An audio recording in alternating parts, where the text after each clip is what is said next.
Hi everybody. If you know, well, my friends probably all know. The other day I was working with a mandolin slicer at my house. I was slicing eggplant on it, and that didn't go too well.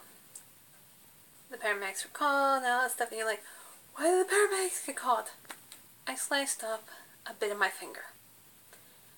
Not an entire bit. The way that my friends and everything make it sound, they make it sound like I sliced off half a digit.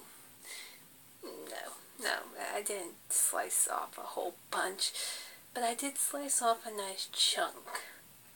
And I was freaked out a little bit because it was bleeding an awful lot. And this is what it looks like. See, that is 3 days worth of scabbing. For the first 24 hours, it was a bleeder. And if you look closely, it sliced off a bit of my nail too. I know this camera really does suck. But that is a 3-year-old dried wound from a slicer. This is dry. It looks a lot worse when it's just from the newest born.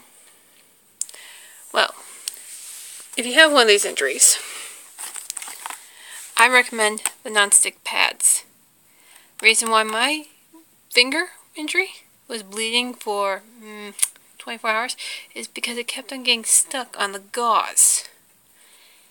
And that would pull off the initial scab, which made me bleed like a son of a kiwi. Because think, if you got a cut that big, that cut off a big tip of my finger. Doesn't look like it now with the scab there. But if you can look at my finger now, and you see the fact that it's pointed a bit, that's not me shaping it. That's how it got sliced. So yeah. So you want to use the non-stick pads and some medical tape. And if you get a cut like this, you use the non-stick pad, you hold it on there, apply pressure thoroughly, and you use this to keep pulling pressure on to stop the bleeding. Otherwise, you're just going to bleed like a son of a...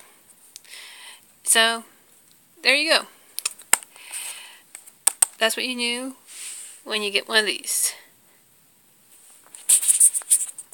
The other piece of advice is, do not slice eggplant on a mandolin slicer.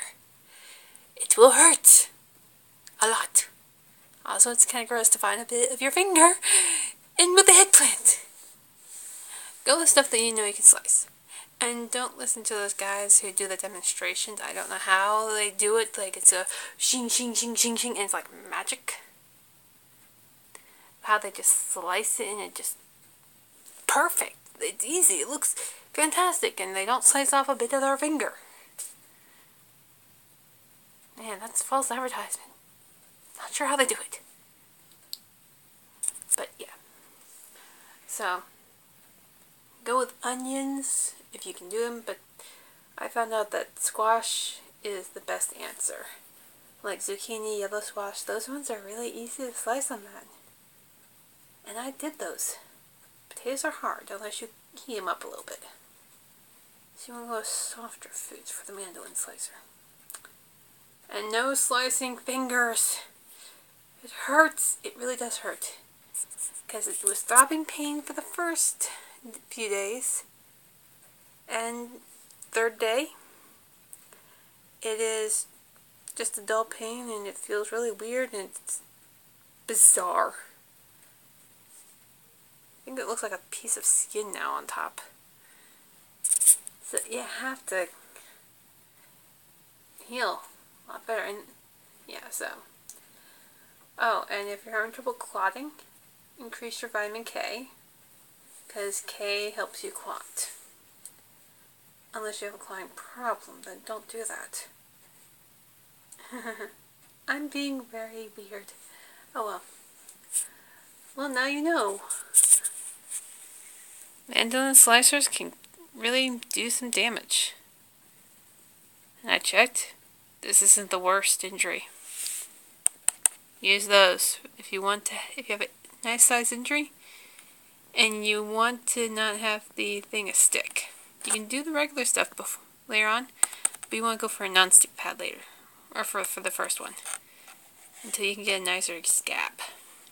That sounds horrible, but at the same time, that's correct terminology. Oh, and I hope you end up getting a nice paramedic too.